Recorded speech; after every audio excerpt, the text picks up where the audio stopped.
Today, I will tell you about one of the biggest heists in European history, if not the biggest in modern history.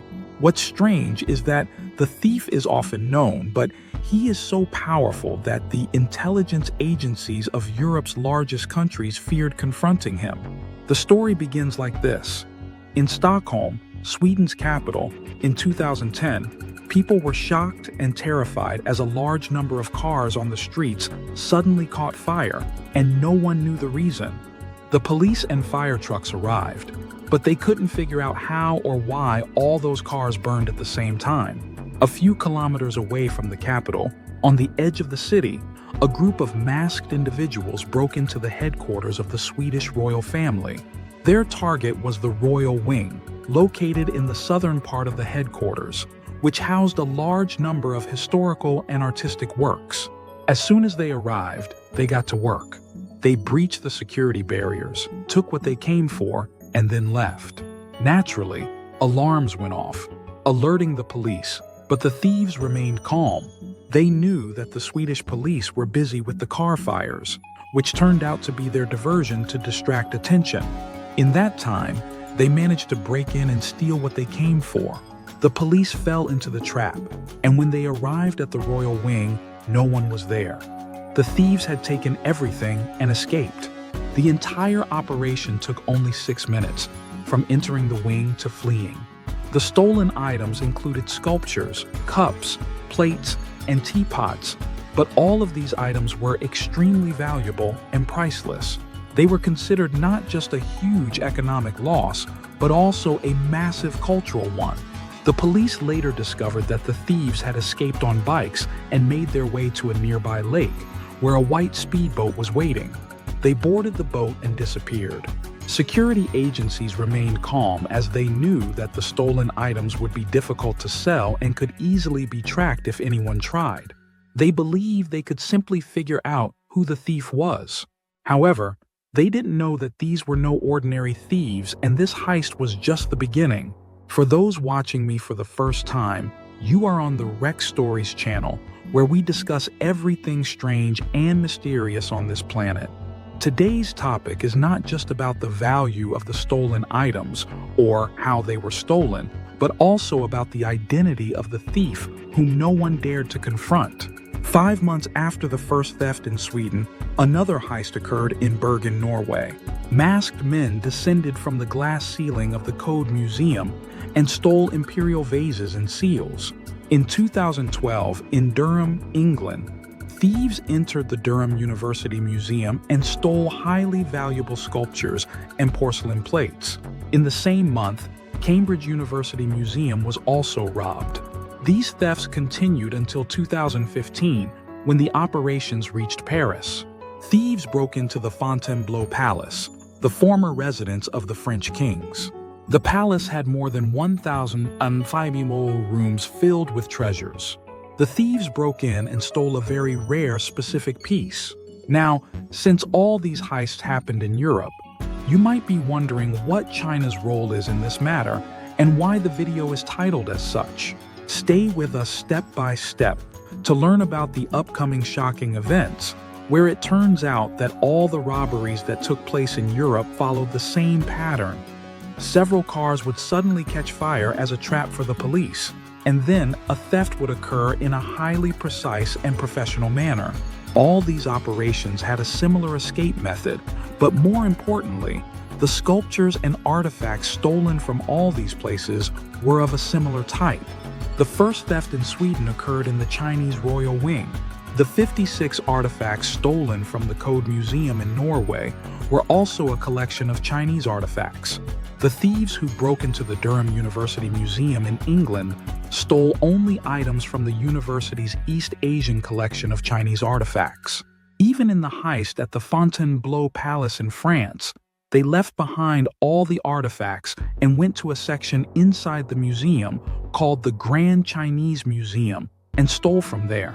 All these major thefts had the thieves' eyes solely focused on Chinese artifacts, arts, sculptures, and items. You might think they had a list of things they wanted to steal and studied it well. They knew exactly what they wanted and where each piece was located. They would pass by very valuable items that they could have stolen, but left them behind because they were not on their list of desired items. As I mentioned, in the French palace, they faced thousands of artifacts, passed by them all, and only stole items related to China. Here, Interpol got involved, as it was clear that the crimes were international. But despite all the investigations and significant efforts they put forth, they couldn't stop the ongoing waves of thefts. The thefts continued, and now let's talk about the main events. It was evident to the intelligence agencies of the countries that were robbed that the thieves were not ordinary thieves and that they were carrying out clear instructions from a mastermind. This mastermind was located outside of Europe altogether. But who is this mastermind or masterminds?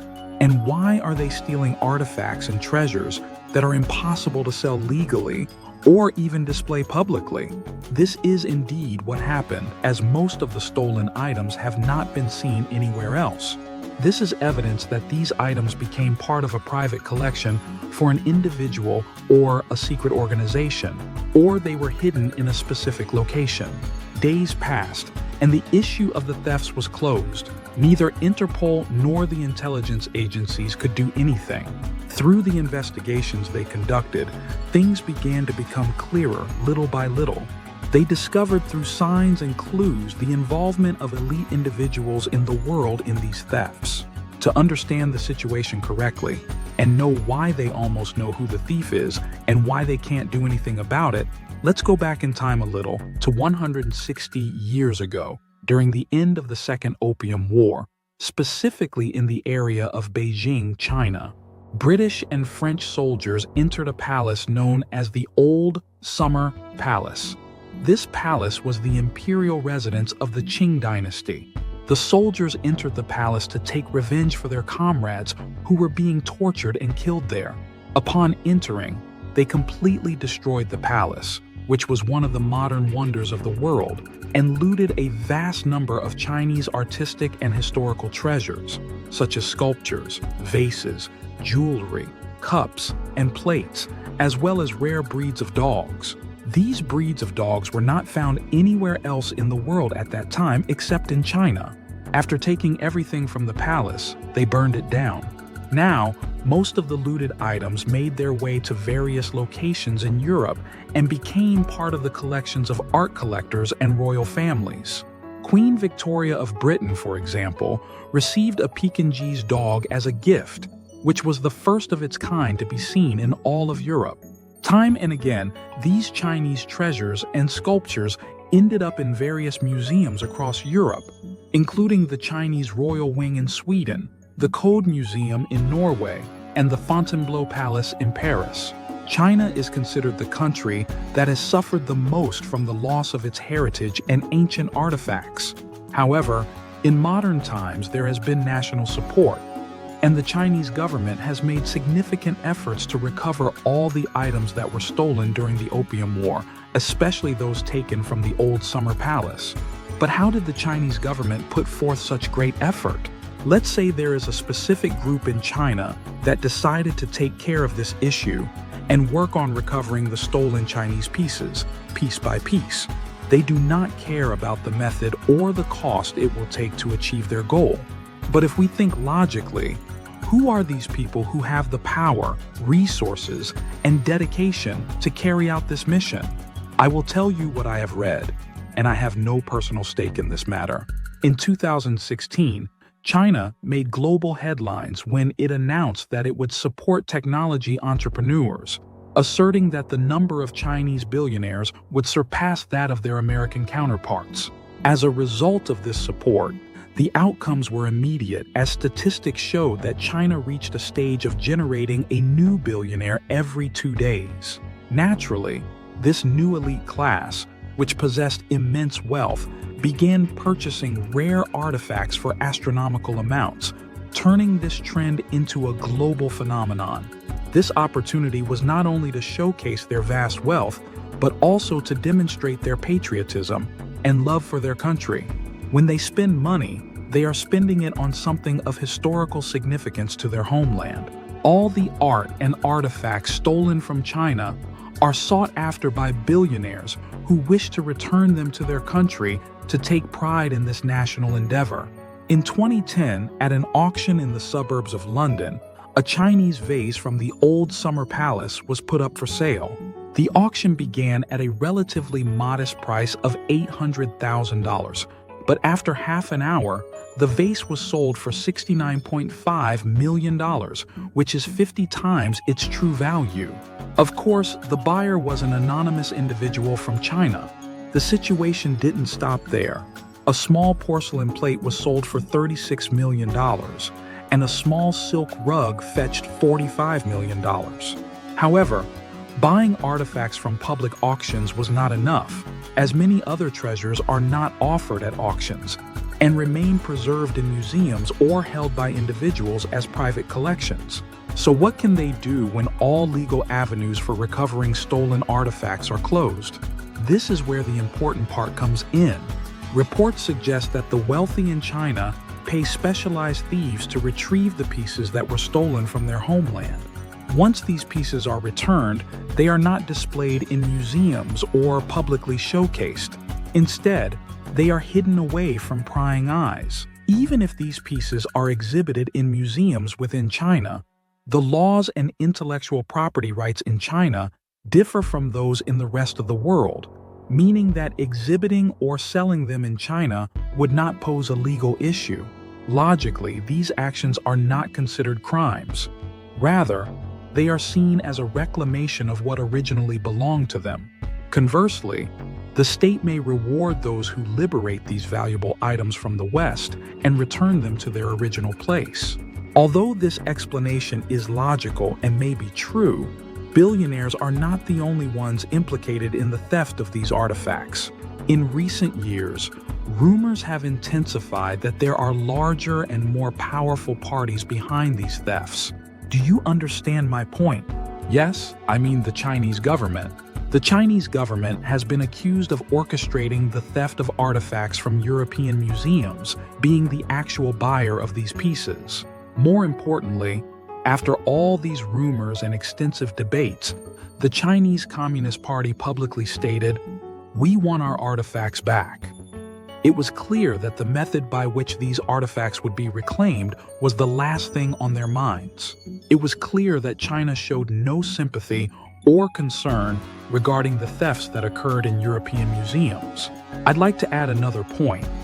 One of the pieces stolen from the Code Museum in Norway is currently displayed in an international airport in Shanghai.